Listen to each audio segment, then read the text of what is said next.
What if I told you that one man's name struck terror into the hearts of empires, a man so feared they called him the Scourge of God? His name was Attila the Hun, and he didn't just conquer cities, he reshaped the world. But how did a boy from the harsh steppes of Central Asia rise to become one of history's greatest commanders? Stick around with Explore TV, because this is the story of Attila the Hun, the man who nearly brought Rome to its knees.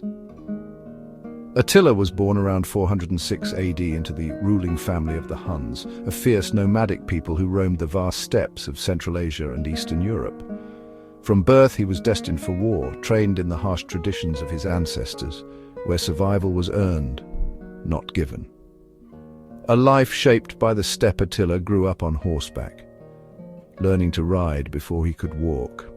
He was taught archery, swordsmanship, and brutal survival skills in the wild lands of the Hunnic Empire. He learned from his elders that the Roman Empire was weak, filled with gold and cities ripe for plunder. As a young boy, Attila was sent to Rome as a political hostage under a treaty between the Huns and the Romans. Instead of breaking him, this experience taught Attila the weaknesses of Rome, its internal divisions, corrupt leaders, and reliance on mercenary armies. He studied Roman tactics, politics, and diplomacy, skills that would later help him manipulate and outmaneuver his enemies. By the time Attila returned to his people, he was not just a warrior, but a strategist.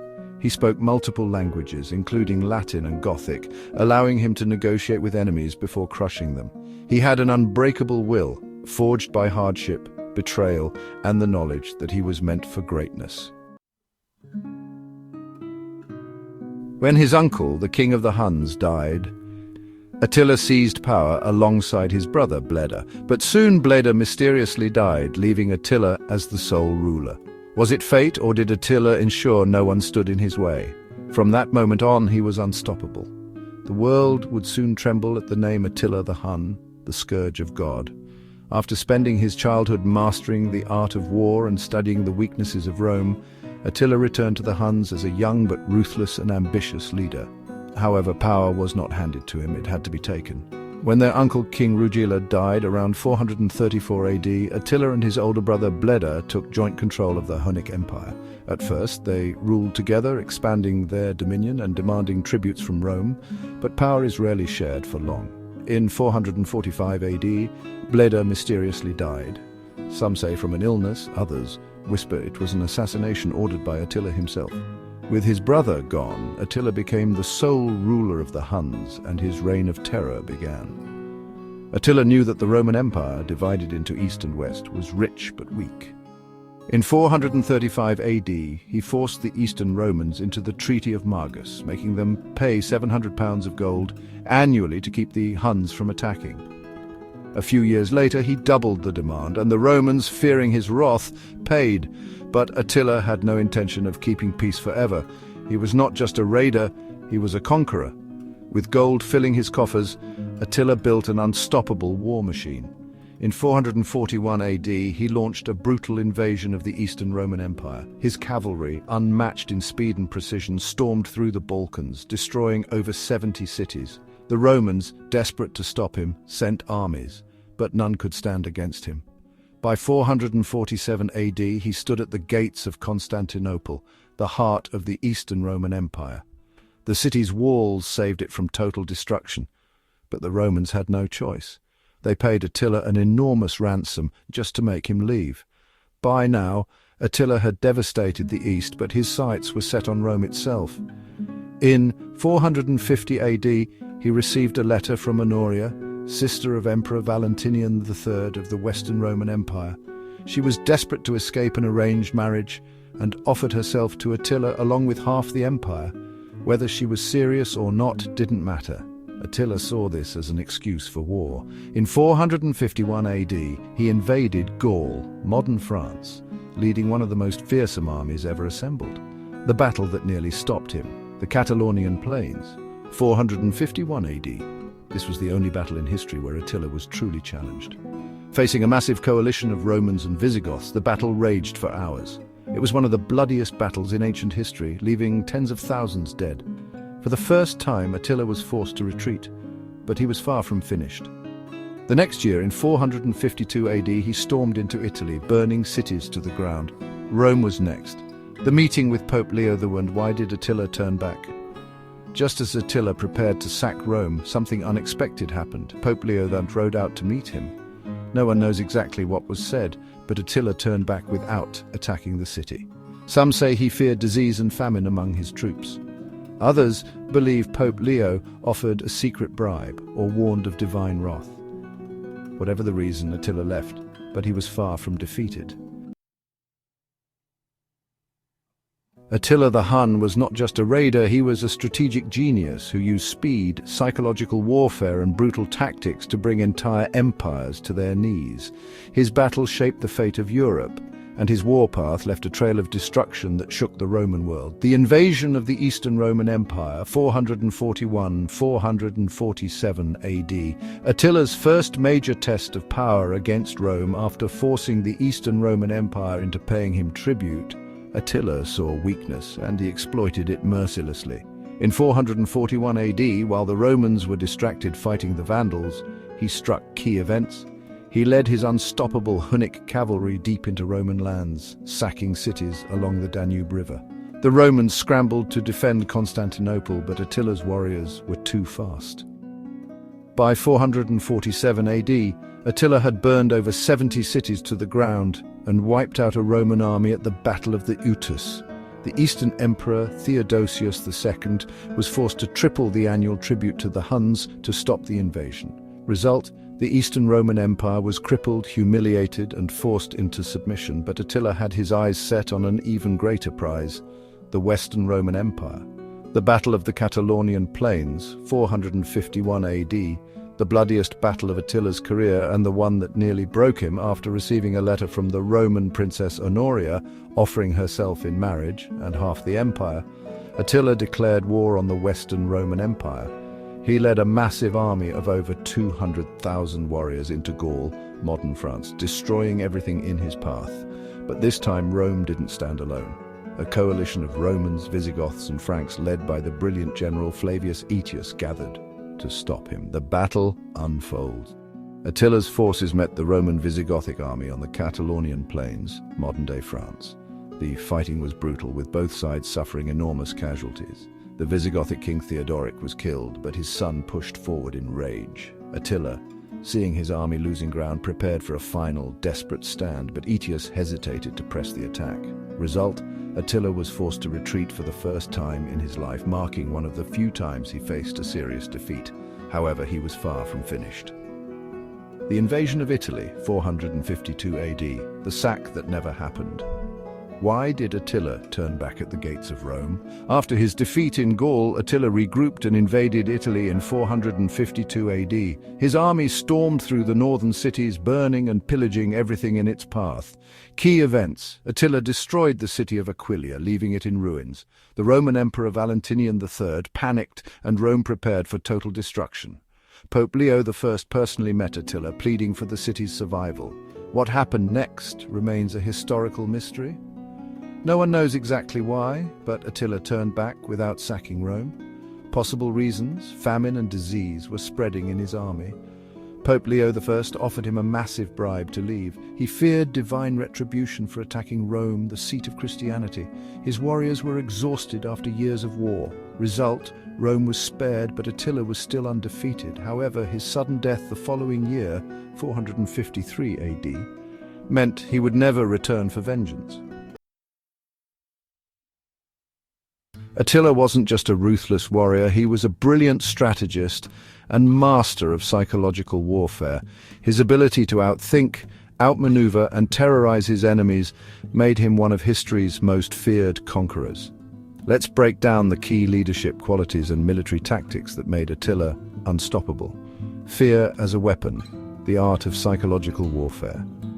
Attila didn't just conquer, he made his enemies surrender before the battle even began. How did he do it? Unmatched brutality. He didn't just defeat cities, he wiped them from existence. The destruction of Aquileia in 452 AD was so total that survivors fled in terror, supposedly leading to the founding of Venice. Spies and misinformation. Before attacking, Attila sent scouts and spies to spread terror and false rumors, making defenders believe they had no chance. Merciless execution. He made examples of rulers who defied him. Cities that resisted were burned, their people slaughtered or enslaved. Using his own legend, Attila embraced his title as the Scourge of God, making himself seem unstoppable, even supernatural. Some Romans believed he was divinely sent to punish them. The result? Many cities surrendered without a fight, fearing his wrath. The lightning-fast Hunnic cavalry speed was his greatest weapon. Attila's warriors were born in the saddle. They could ride, shoot, and maneuver faster than any Roman army. Key tactics: hit-and-run attacks. Instead of engaging in slow battles, Attila's horse archers would strike fast, weaken the enemy, and disappear before a counterattack. Feigned retreats. He often ordered his forces to fake a retreat, luring enemies into a trap, only to ambush them with a devastating counterattack. 360-degree warfare. His archers could fire while galloping in any direction, giving them the ability to attack without stopping. Logistics mastery. Unlike Roman legions, which required massive supply lines, Attila's forces could live off the land, making them incredibly fast-moving and self-sufficient. Why was this so effective? Roman armies, trained for heavy infantry combat, couldn't keep up. Strategic alliances, turning enemies into allies. Attila knew when to fight and when to negotiate. He was just as skilled in diplomacy as he was in war. Smart political moves. He played the Eastern and Western Roman empires against each other, ensuring neither side could focus their full strength against him. He formed alliances with Germanic tribes, using them to bolster his forces and turn Rome's former allies into enemies. He knew how to demand the right price for peace, forcing Rome to pay enormous sums of gold in tribute rather than fight him directly. By the time Rome tried to resist, Attila had already bled them dry. Tactical adaptability. Learning from his enemies, unlike many conquerors, Attila was willing to change his tactics when necessary. He studied Roman siege warfare and adapted his cavalry forces to attack fortified cities, something the Huns were initially bad at. He learned from defeats, adjusting his strategies rather than repeating mistakes. After losing at the Catalaunian Plains, 451 AD, he shifted to a strategy of burning and pillaging, weakening Italy before Rome could regroup. He used Roman deserters and mercenaries, sometimes hiring Roman engineers to improve his siege tactics. The result? He wasn't just a raider. He became a conqueror who could take down cities, armies, and empires, leadership and charisma. Why his men followed him to the ends of the earth. Attila wasn't just feared by his enemies, he was worshipped by his warriors. What made him a great leader? He led from the front. Unlike many kings, he rode into battle with his men, proving his courage. He shared in their hardships, eating and living as they did, earning their loyalty. He rewarded his followers generously with plunder and promotions, ensuring they remained loyal. He ruled with absolute authority. Anyone who challenged him was executed, keeping his empire united under his rule. The result? His army was fiercely loyal, and his enemies feared not just his warriors, but the man himself. While Attila is remembered as a ruthless warrior, he was also a man of great passion, desire, and betrayal. His love life wasn't just about romance, it played a key role in his empire, alliances, and even his sudden and mysterious death. Let's explore the most important women in Attila's life and how they shaped his destiny. The women of Attila. Political marriages and power. As a ruler, Attila had many wives, as was common among the Huns, but these weren't just romantic unions, they were strategic alliances to strengthen his empire. Why did Attila have multiple wives? To secure alliances, marrying daughters of tribal leaders kept rival clans loyal. To assert dominance, having many wives showed power and wealth. To produce heirs, ensuring the Hunnic bloodline remained strong. While records don't name all his wives, history reveals two key women who played major roles in his life and death. Princess Honoria, the Roman princess who wanted Attila as her husband.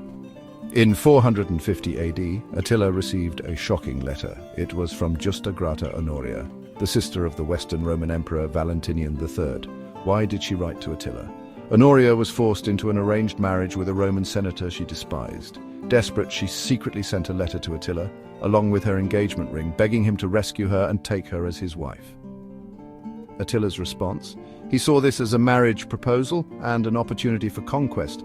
He demanded half of the Western Roman Empire as her dowry. Emperor Valentinian III was furious and tried to deny the proposal, but Attila wouldn't take no for an answer. He used this as an excuse to launch his invasion of Western Rome in 451 AD, leading to the famous Battle of the Catalaunian Plains. Did Attila and Honoria ever meet? No. Honoria was captured and locked away by her brother to prevent the scandal. But her reckless love letter almost led to the fall of Rome. Ildiko, the wife who witnessed Attila's death in 453 AD. Attila married his last known wife, Ildiko, a beautiful young woman. She was likely a Germanic princess, possibly a Burgundian noblewoman. The fateful wedding night, Attila celebrated with a grand feast, drinking heavily in his tent.